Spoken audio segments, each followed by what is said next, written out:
Well, I'm absolutely thrilled to be joined now by Dr. Thomas Fassier from the University of Geneva. Thomas has been instrumental in developing particularly our ESME course into a bilingual course, and he's going to tell us more about that now. Thanks, Thomas, for coming. Thank you, Professor Dent. Bonjour. Thank you for having us, the bilingual group in the ESME online course. We started now 1 year ago, and we have been through 2 groups. It's quite a successful experience, actually. So when you say bilingual, does that mean the whole course is bilingual, or are you concentrating on certain parts of it or aspects of the course? So actually, we used to advocate for this course as same but different. Actually, this is the same ESME online course that the other groups, meaning that the students are attending the webinars in English, they are reading the textbook by Professor Arden in English.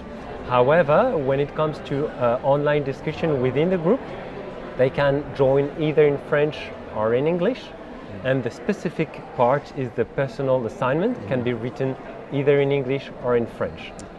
Thank you. I apologize, I should go back a little bit and say the ESME course is the Essential Skills in Medical Education, and it's a 12-week online course which participants from around the world can be involved in. The last group finished a few months ago. There were 180 in the group from 36 different countries.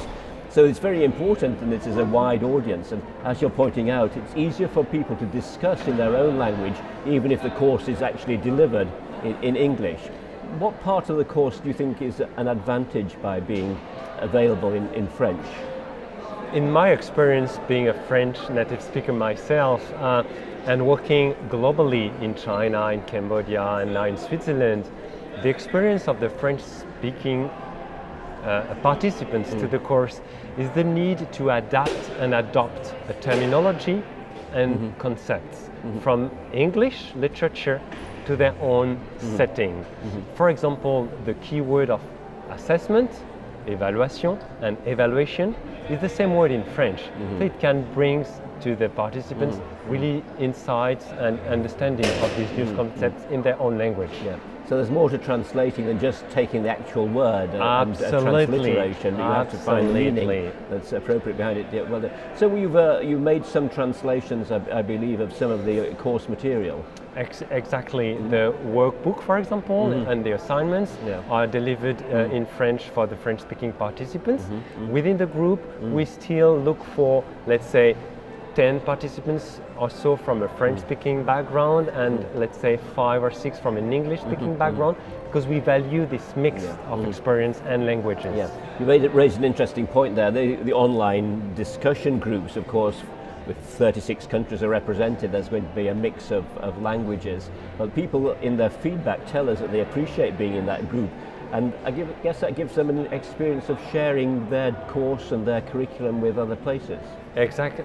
And especially, as you know, from the experience of the AMEE conference in Lyon in 2012, and discussing with the former dean, Professor Jérôme Etienne, we were amazed that only very few people coming from French-speaking participants joined the conference at that time. So we hope that with this new offer, the ESME online course will open up some minds and create French-speaking networks within the AMEE and the CFEM, the French-speaking Association for Medical Education. And of course this time we've had participants on the course from the University of Lyon and the University of Besançon, quite near to where we are now. Exactly, so and Geneva as a French-speaking part of Switzerland is very active with the UDREM at the University of Geneva. So is it true to say then that your work in the bilingual, the delivering bilingual program is excellent and valuable to those recipients, but the fact that such a thing exists is an attraction to French-speaking people to become more,